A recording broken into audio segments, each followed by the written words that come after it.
नमस्कार दोस्तों, हरियाणा में जाटों का प्रभाव क्या है, जाट पॉलिटिक्स क्या कहती है इस लोकसभा चुनाव में, आइए जानते हैं इस वीडियो के माध्यम से। दोस्तों 1966 में जब हरियाणा का गठन हुआ था तभी से जाट नेताओं की यहाँ की राजनीति पर दबदबा रहा है। हालांकि राज्य की आबादी में इस समुदाय की हिस्सेदारी 1/3 से भी कम है। हरियाणा की आबादी में जाटों की आबादी लगभग 26 से 28% है, फिर भी वो सबसे प्रभावशाली बने हुए हैं। एक अनुमान के मुताबिक 90 विधानसभा सीटों में लगभग 36 पर जाटों की मजबूत उपस्थिति है और 10 लोकसभा सीटों में से 4 पर उनका काफ़ी प्रभाव है। 10 में से 2 सीटों पर बीजेपी ने कांग्रेस से आए नेताओं को उम्मीदवार बनाया है। इनमें हरियाणा कांग्रेस के पूर्व अध्यक्ष डॉक्टर अशोक तंवर और पूर्व कांग्रेस सांसद नवीन जिंदल शामिल हैं। 2019 के लोकसभा चुनाव में 39.8% जाटों ने कांग्रेस को वोट दिया था, जबकि बीजेपी को 42.4% वोट जाटों के मिले थे। इसके बाद हुए विधानसभा चुनाव में जाटों का वोटिंग पैटर्न बदल गया था। जेजेपी को 12.7% वोट मिले थे, जबकि कांग्रेस को 38.7% वोट मिले थे। वहीं बीजेपी को 33.7% जाटों ने वोट किया था। बीजेपी को जाट बेल्ट में वोट हासिल करने के लिए कड़ी चुनौती का सामना करना पड़ रहा है। 2019 के विधानसभा चुनाव में बीजेपी के खराब प्रदर्शन के लिए जाट वोटरों को ही जिम्मेदार माना गया है। उसके 6 जाट में से 5 उम्मीदवार भी चुनाव हार गए थे।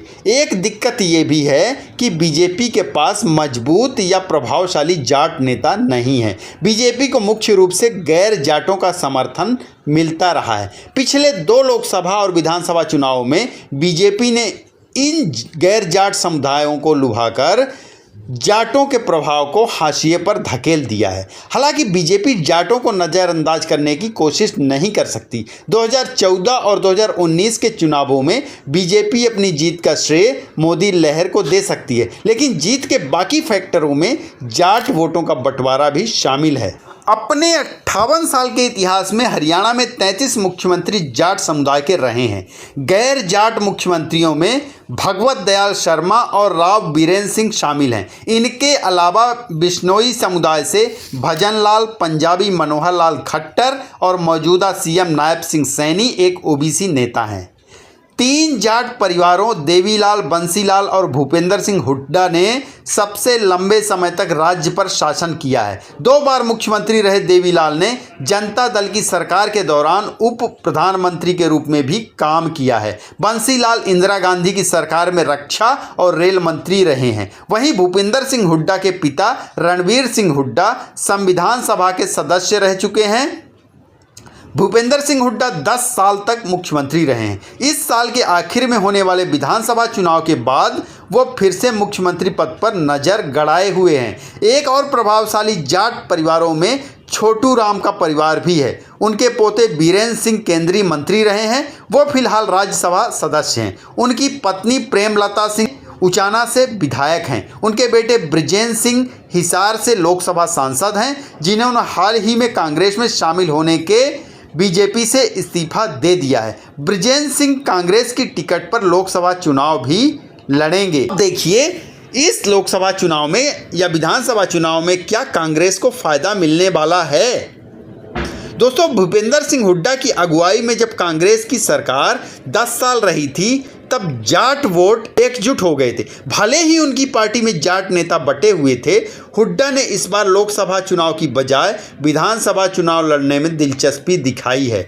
एक और प्रभावशाली जाट नेता बीरेंद्र सिंह ने लोकसभा चुनाव लड़ने से इनकार कर दिया है। उनकी बजाय उनके बेटे और पूर्व आईएएस ऑफिसर ब्रिजेंद्र सिंह चुनाव लड़ सकते हैं। 2019 के लोकसभा चुनाव को छोड़कर विधानसभा चुनाव में जाटों ने कांग्रेस और इंडियन नेशनल लोकदल पर ज़्यादा भरोसा किया है। जाट बेल्ट में कांग्रेस के बाद आईएनएलडी का दबदबा ज़्यादा है। हालांकि आईएनएलडी इस वक्त पारिवारिक झगड़ों में उलझी है। जाट बीजेपी से भी नाराज हैं और इससे कांग्रेस को जाटों के वोट स्विंग होने की उम्मीद है।